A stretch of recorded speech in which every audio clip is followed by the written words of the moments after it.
So today I'm delighted to welcome Ian Pitchford to our In Conversation with.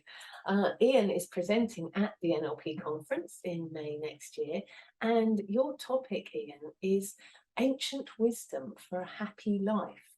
I'm pretty certain everybody would quite like a happy life. So please do tell us a little bit more about yourself and your presentation. So thank you, Karen, and yeah, it is absolutely fabulous to be able to talk to you always as ever. So I'm Ian Pitchford, and I am very proud to say that I am a master trainer of NLP. NLP has been part of my professional journey and my personal journey for the last 20 years, and I embed that and embrace that in all aspects of the work that we do here at A Mindful Venture. Ancient wisdom and a happy life. They're two things that go together beautifully and seamlessly, especially in the way that we think about the world today. We just seem to be able to fire hundreds of memes at people, with quotes from all sorts of different people, as though it will suddenly, touch you and you will be liberated forever. And so I'm mindful that there's a little bit of cynicism about that idea. But actually, when you spend some time actually digging into, and for me personally, the text that I have been a scholar of for the last 15 years, almost on a daily basis, is the Tao Te Ching. Mm-hmm. And actually, the Tao has 81 fabulous verses, which for us as NLPers, we would probably think about it as a way of going meta on meta in order to be able to think about the world, not only from the patterns that we see, but also actually our interaction with those patterns and those relationships. So there's 81 verses which we get to interpret, we get to extrapolate, to build and see and take a little window on our relationship with ourselves. And actually, it's that relationship that we have with ourselves that actually all of us in NLP are helping to support people explore and achieve. Yeah. And it just is just one of those things that is just beautiful. And it's lessons possibly, one might argue, from a simpler time. But actually, because those lessons come from a simpler time, then maybe actually the clarity within them for what potentially now is a more complex time for us is just really insightful, and it just gives us and allows us to tap into that sense of wisdom that we have, but we don't necessarily always dare to believe. I'm curious, and deviate slightly, because I know that some people might kind of think, oh, bit weird, way out, whatever. I mean, you have a background in the military, don't you? So it's interesting that with that background, you've come across, you've come to this way of thinking.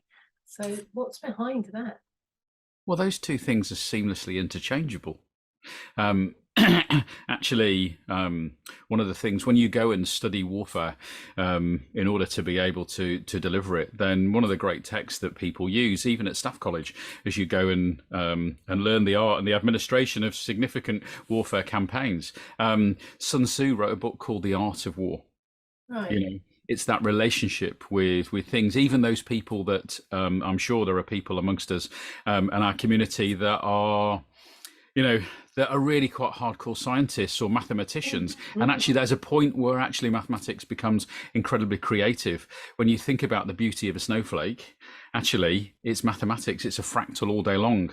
So to be able to say that, that focusing on a set of principles, a set of understanding, we have the presuppositions of NLP that literally, at times, hundreds of patterns of ways of working with people, the identification of strategies are fallen out of those very simple fundamental ideas.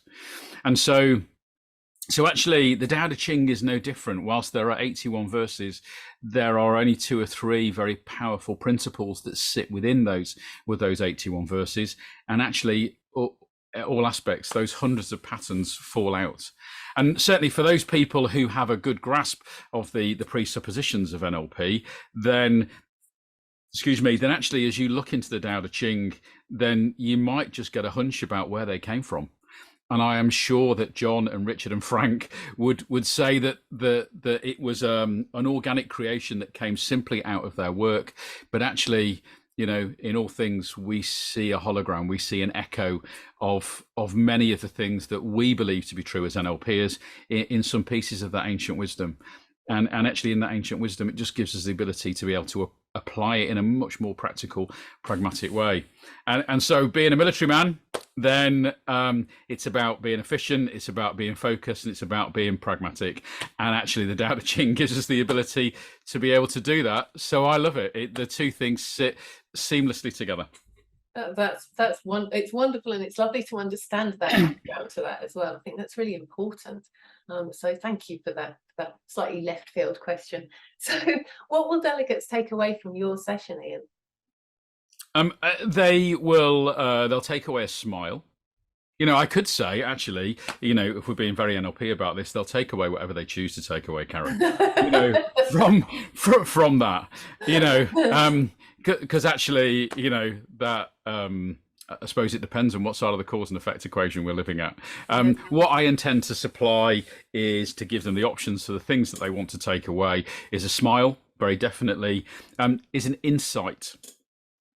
Is an insight into possibly a different way of thinking.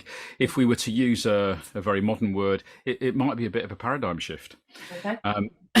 Very often we evolve and grow not because of what we learn, but because of what we let go of.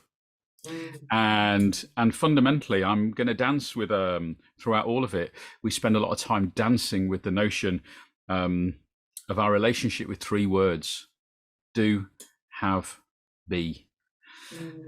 And actually, very often, what we end up, we do stuff to have things in order to allow us to be something in the traditional world that we're part of. Well, the Tao Te Ching doesn't subscribe to that, and it turns those three words significantly on its head. And if people want to know the different relationship with how we turn those words on its head, then they need to come and be part of my session. I'll be there or watching the recording afterwards. So is there anything that delegates can do before your session to give them a deeper experience during the session? Oh, I could say all sorts of really cheesy things now, like your mind's only ever, your mind's like a parachute. It's only ever good when it's open. So be open-minded when you come.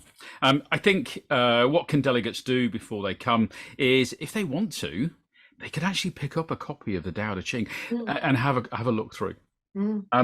There are fortunately, there are probably well over 100 translations that are quite easy to access, and there are people with different websites in order to be able to access some information.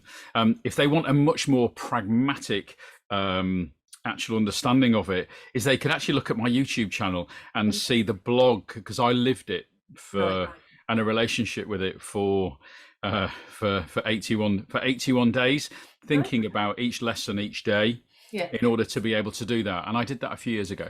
But just take a little insight. What they shouldn't do necessarily is trawl Facebook for hundreds of different memes and their favorite little line and snippet that Lao Tzu may or may not have said.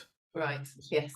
Because one of the things that we have to recognize is that the Tao Te Ching was written in not just ancient Chinese, but ancient Chinese.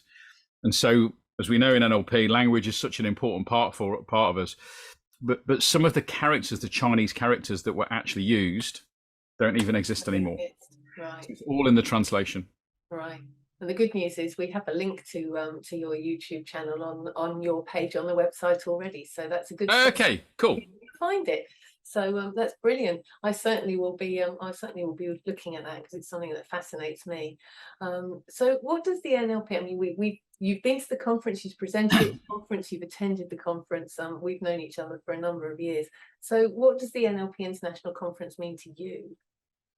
Well, it's where we meet our tribe, isn't it, Karen? Yeah. It's, the bottom line is it's where we meet our tribe. It's where we get inspired and connect with people. It's where we share ideas, and it's where we find people that have an understanding, of the power of what NLP can do. But it's also a place for me where we connect with great quality NLP of extreme integrity, and those things are really important.